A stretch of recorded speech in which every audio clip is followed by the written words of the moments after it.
નમસ્કાર દર્શક મિત્રો, બીએન ન્યૂઝમાં આપનું સ્વાગત છે। આપ નિહાળી રહ્યા છો બીએન ન્યૂઝ ભરૂચ। મળતી માહિતી અનુસાર ભરૂચના અંકલેશ્વરમાં જીઆઈડીસીમાં રહેતા યુવાનનું શંકાસ્પદ મોત મામલે ભરૂચ તાલુકા પોલીસ સ્ટેશનમાં ફરિયાદ નોંધાઈ। અંકલેશ્વર જીઆઈડીસી વિસ્તારમાં રહેતા કુશ લોહારી એ પોતાના પિતા નરેન્દ્રભાઈ ગણેશભાઈ લોહારીના શંકાસ્પદ મૃત્યુ અંગે પોલીસમાં લેખિત ફરિયાદ નોંધાવી છે। ફરિયાદ મુજબ 8 જુલાઈ 2026ના રોજ સાંજે લગભગ 5:45થી 6 વાગ્યાની વચ્ચે દિલ્હી મુંબઈ એક્સપ્રેસ હાઈવે પર કારેલા ગામ નજીક આવેલા ઇન્ડિયન ઓઇલ પેટ્રોલ પંપના રેસ્ટ એરિયામાં તેમના પિતાને મૃતદેહ મળ્યું હતું। બનાવની જાણ થતાં ભરૂચ તાલુકા પોલીસની ટીમ તાત્કાલિક સ્થળ પર પહોંચી તપાસ હાથ ધરી હતી।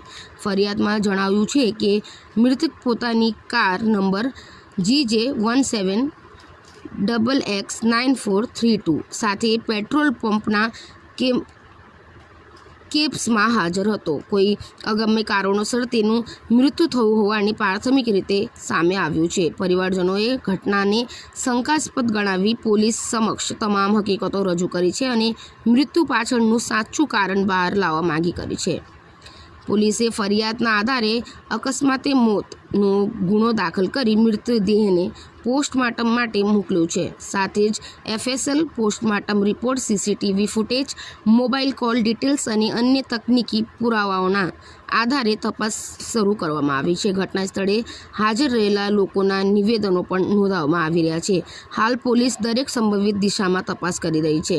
પોસ્ટમોર્ટમ અને ફોરેન્સિક રિપોર્ટ આવ્યા બાદ જ મૃત્યુનું ચોક્કસ કારણ સ્પષ્ટ થઈ શકશે।